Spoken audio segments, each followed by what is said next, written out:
Hi everyone! So we chose registered nursing as our topic for assignment number 3. First, we just have an introductory video to introduce the topic of registered nursing.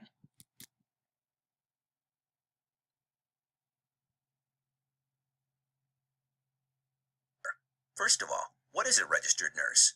According to experts, a nurse is a healthcare professional who focuses on individuals, families, and communities to help them attain health and quality of life. You might see a registered nurse at a hospital, a doctor's office, a long-term care facility, in the community, or at your school. To be a great registered nurse, you'll need to be good with people. Nurses interact with patients, talking to them about medical conditions, nursing interventions, medications, and their overall health and well-being. Think well on your feet. Nurses are often faced with making split-second life and death decisions. Be good at science. Subjects like anatomy and physiology, microbiology, and chemistry are important to understanding nursing science. So nurses have a scope of practice, and that statement is, the practice of nursing is the promotion of health and assessment of, the provision of, care for, and the treatment of health conditions by supportive, preventative, therapeutic, palliative, and rehabilitative means in order to attain or maintain optimal function. Registered nursing in the Canada Health Act. So registered nurses follow the Canada Health Act very closely. There are 5 main principles to the Act, which is public administration, comprehensiveness, universality, portability, and accessibility. Nursing follows comprehensiveness by not charging patients that receive care. They follow universality by giving every Canadian citizen the same level of health care, and they follow accessibility by being reasonably accessible to patients.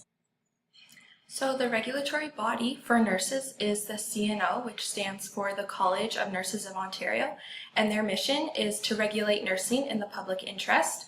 Legislation governing nursing is the Nursing Act of 1991 and the Regulated Health Professions Act, also of 1991, and both these acts determine how the nursing profession is regulated in Ontario. The CNO develops and implements policies and changes to its nursing legislation with the goal of protecting the public interest through the regulation of nursing practice.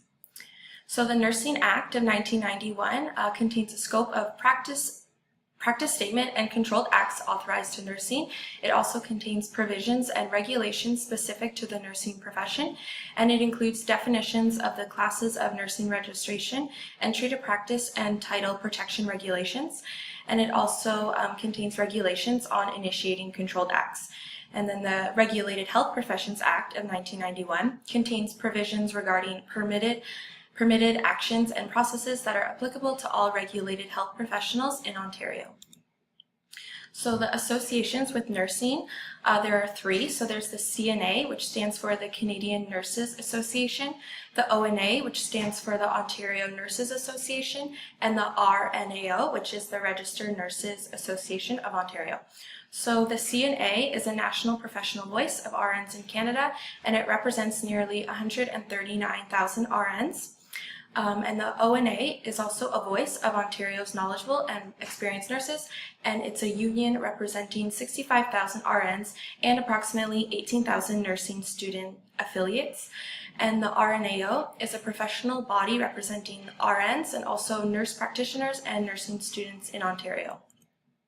So for funding mechanisms available to Canadians, for public financing, you can find nurses working in most hospitals, public health, provincial psychiatric institutions, addiction treatment, and some home care. So for these nurses, this would be funded through OHIP and government insurance plans. And for private financing, you can find some nurses working in home care and nursing homes, long-term care homes, even cosmetic surgery, some MRI and CT scan clinics, as well as some surgery clinics.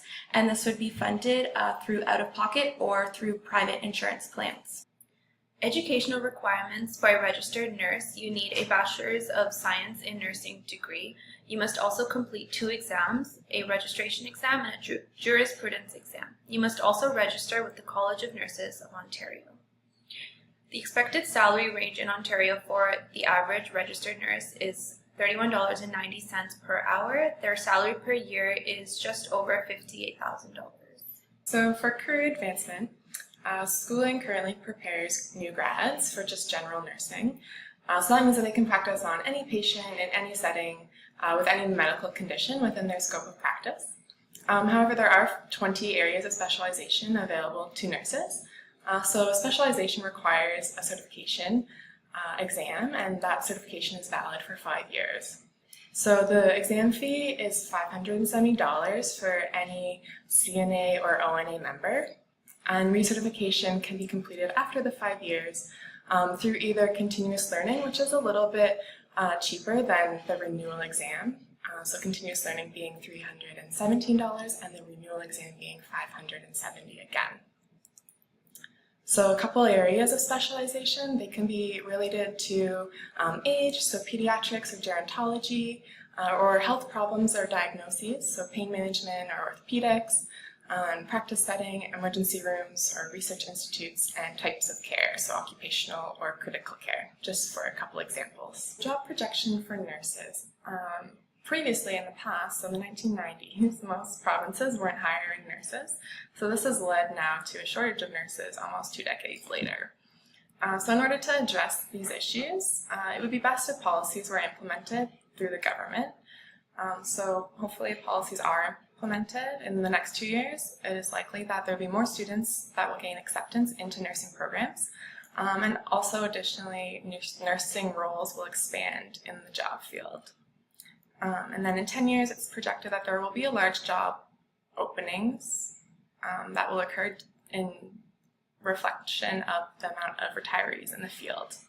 However, it is important to understand and weigh the fact that the government has stated that since there is a shortage of jobs, or the shortage of nurses, it may not lead to more openings of jobs, but just longer hours for current nurses to work.